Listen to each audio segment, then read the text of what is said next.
हमने कहा लड़ाई क्यों हो रही, कारण बताओ।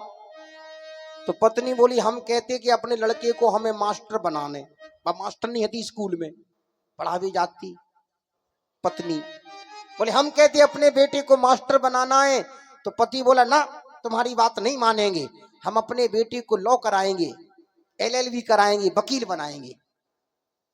अब पति कहे वकील बनाएंगे, वो वकील था कोर्ट में, वो पत्नी मास्टर नहीं थी। तो बोले ना हम तुम्हारी बात थोड़ी मानेंगे, हम तो अपने लड़के को मास्टर बनाएंगे। पति बोला तुम्हारी एक नहीं चलेगी, हम अपने लड़के को वकील बनाएंगे। हमने कहा लड़ो मत, झगड़ा शांत कर देते हैं। एक काम करो, क्या, लड़के को बुलाओ, लड़के को बुलाओ, उसकी कुंडली देखें, उसकी कुंडली में काय का योग है, वकील बनने का कि मास्टर बनने का। बुलाओ लड़के को। और जैसी का लड़के को बुलाओ सो दो ही बोले गुरुजी लड़का तो पैदा ही नहीं भाव अबे। बोले झगड़ा पहले ही शुरू हो गया। बोलो अब है समस्या के नहीं। ऐसे झगड़े घरों में ज्यादा होते जिनका कोई मतलब ही नहीं है, इसलिए ऐसे नहीं झगड़ना। यदि गलत काम करे पति तो झगड़ो, उसमें कोई दिक्कत नहीं है। अच्छा, ये शास्त्र हमें सिखाता है, इसलिए शास्त्र में बहुत बातें कही हैं। भगवान के नाम से, भगवान की क्रिया से, भगवान की लीला से जीवन में आचरण अच्छे आएंगे। और देखो शास्त्र कहता है बोलो पर उतना बोलो जितनी आवश्यकता है। इसका महत्व नहीं है आप कितना बोल सकते हो, पर कितना बोलना है। इसका महत्व नहीं कितना खा सकते, पर कितना खाना है, ये महत्वपूर्ण है। रामायण में सब लिखा कितना बोलना है, कितना खाना है, कितना खाना है।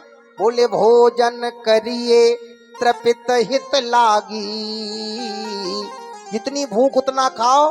कितना खाना है, बोले जिम सो असन पचवे जठरागी, जितना अपनी जठराग्नि पचा सके उतना खाओ। अब कई लोग तो खाते, बोलो अनुभव करना, आप कभी अनुभव करना।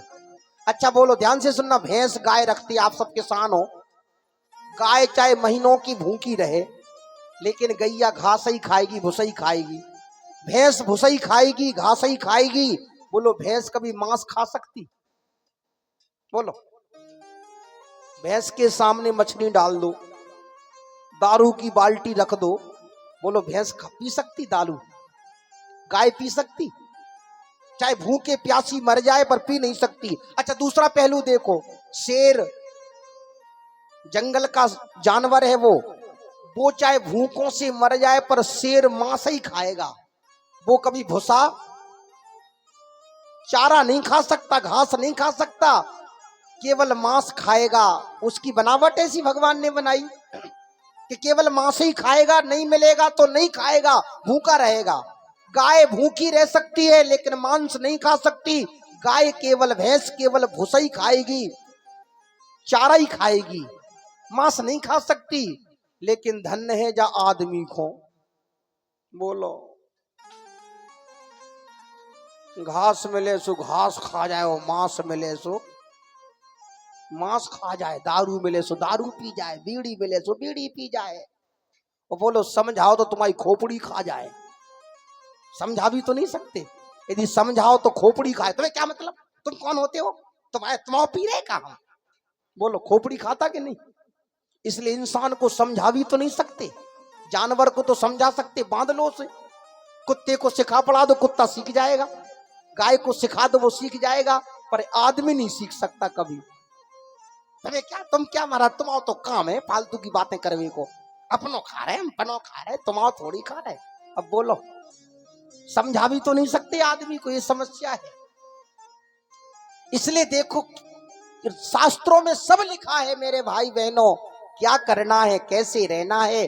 शास्त्र हमें एक एक चीज सिखाते हैं, एक एक चीज सिखाते हैं। अच्छा बोलो, आप गाड़ी खरीद के लाते हो, एक मोटरसाइकिल खरीद के लाते हो, बोलो मोटरसाइकिल के संग में एक किताब मिलत तुम्हें, मिलत के नहीं?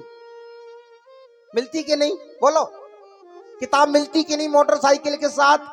सर्विस कब कराना है लिखा रहता उसमें कि नहीं? कितने किलोमीटर पे सर्विस कराना है। तो ये भी एक मशीन है, ये मनुष्य जीवन भी मशीन है, इसके साथ साथ में ये किताब है।